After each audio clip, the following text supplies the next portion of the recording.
What's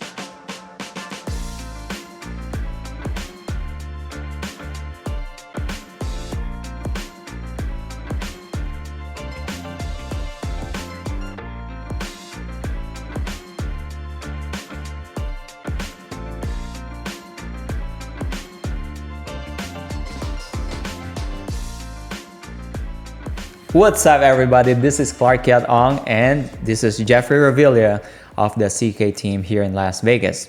So today we're going to discuss about what is Airbnb, what is Airbnb arbitrage, and what are the concerns and dangers of using Airbnb arbitrage on your property. Jeffrey, Yeah. you heard about Airbnb? Yes. Yeah. Have you heard about Airbnb here in Las Vegas? Yep. Okay. Yep, I have. How about Airbnb arbitrage? Yeah, I've been hearing about the I can't even pronounce it. Airbnb arbitrage thingy. It's something like the landlord rents it out to somebody, and then I guess that somebody who's renting it puts it on Airbnb. Yeah. Yeah. Right. Right. But is that something that the landlord should know? Yes. So first, I've heard of Airbnb arbitrage last year when I had a client. This client owns multiple properties here in the valley, and he had to evict one of his tenants. Wow. He had to evict that person because that tenant was doing Airbnb on that property without permission from the landlord. So basically, they're doing it illegally. So they had to evict them. And when I've heard about it, and I sold the house later on, but when I've heard about it, I went ahead and checked, because I do have a couple of properties that's listed on Airbnb. Yeah.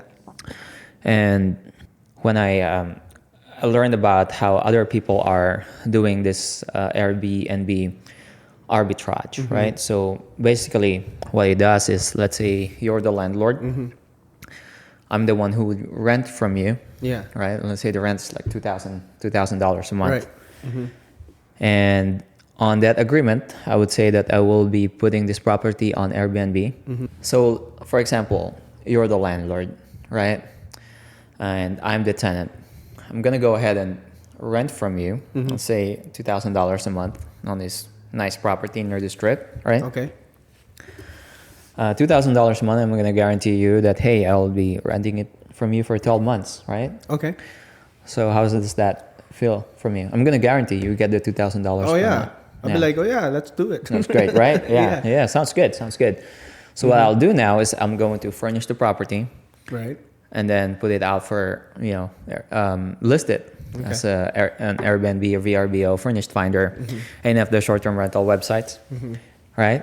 And then I'm gonna make like $4,000, $6,000, $8,000 a month from it. Right. I'll still pay you the $2,000 a month, but I'll make a lot more than that. Yeah. So it's not only you. I'll go to another landlord. I say, hey, I'm going to rent your property for this amount, and I'll put it on Airbnb. Right.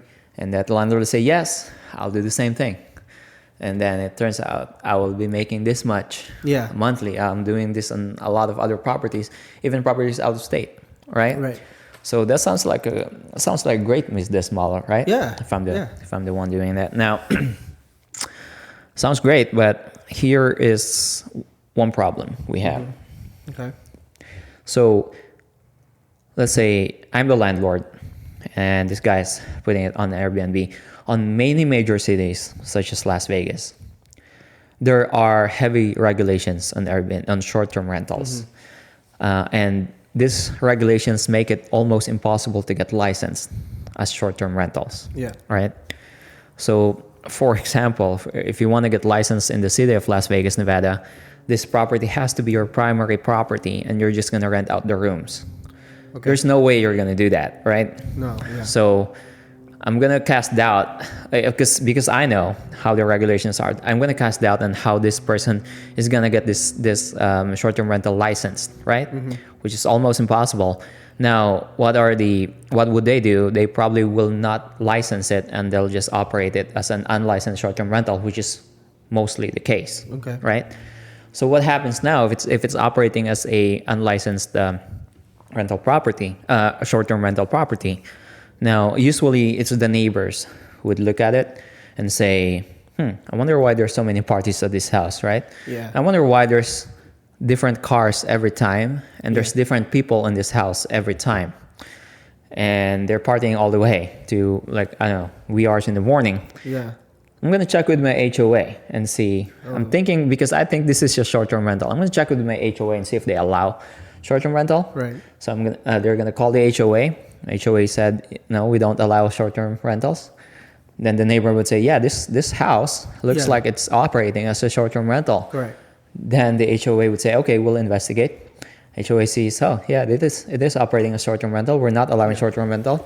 I'm going to write them a letter with a fine, but because you cannot allow this house as a short-term rental, so they're gonna fine that property. Now, usually, if this is an investment property for the landlord, for me, the landlord, they should be mailing it to my mailing address, different from this investment property. But what if they don't? What if the HOA wouldn't mail it to my mailing address, and they'll just mail it directly to that property? They right? may not receive it. Yeah. I would not receive it. I wouldn't be aware that I'm being fined by this HOA. Exactly. Now the neighbor, again, confirming that this is short-term rental, calls the city. The city has a short-term rental division that checks on unlicensed short-term rentals and fines them.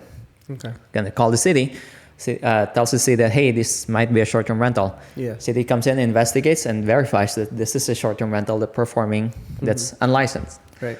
Now they're gonna usually they place a warning. Hey, you should stop all short-term rental activities on this property. Yeah. They actually post it in the garage. Right. Now, since the person doing the Airbnb arbitrage might be out of state, he would not be aware, right? Yeah. And when they booked it to another tenant over there, short-term rental tenant, tenant really doesn't care. He'll probably get the notice, put it on the trash. Exactly. I don't care, right? Yeah. So you would never know. So you'd never know. And now the city will see that you're still operating. They haven't ceased doing that. They mailed you again. Now, what if they didn't mail it to your mailing address? They mail it to the property, right? Which isn't being looked at by the tenant. Yeah. Which isn't being checked by the landlord. Now they start fining you, and the fines can be up to $1,000 per day. Right. That you're renting this out. Can they also put a lien? They could put a lien. There are properties with $50,000 liens on it, right? Okay. So now you're not aware. The tenant, the person doing the Airbnb arbitrage, is not aware that there's a big fine already on this property that's currently occurring, right? Yeah. So who's liable for those fines? The owner. The landlord. The landlord. Right? Like if I'm the landlord, I'd be liable for that, not the person doing the Airbnb arbitrage. So is the arbitrage thing, is that even legal though? Like, is that something? It depends on regulations per state and per city. Okay. Here for Las Vegas, good luck getting something licensed for people doing that over here. But yeah, just a warning to all the landlords. That's what you're gonna expect if you're allowing a person doing Airbnb arbitrage on your property. Right. Problem is, what if they didn't even tell you that they're doing Airbnb arbitrage, and then then you get fined from the city and from the HOA for all this, then you're screwed. Yeah. Right? So before you guys do Airbnb arbitrage, make sure you do your research. Make sure you screen your tenants. Let that be a warning from the CK team. Thank you so much. See you guys later. Bye.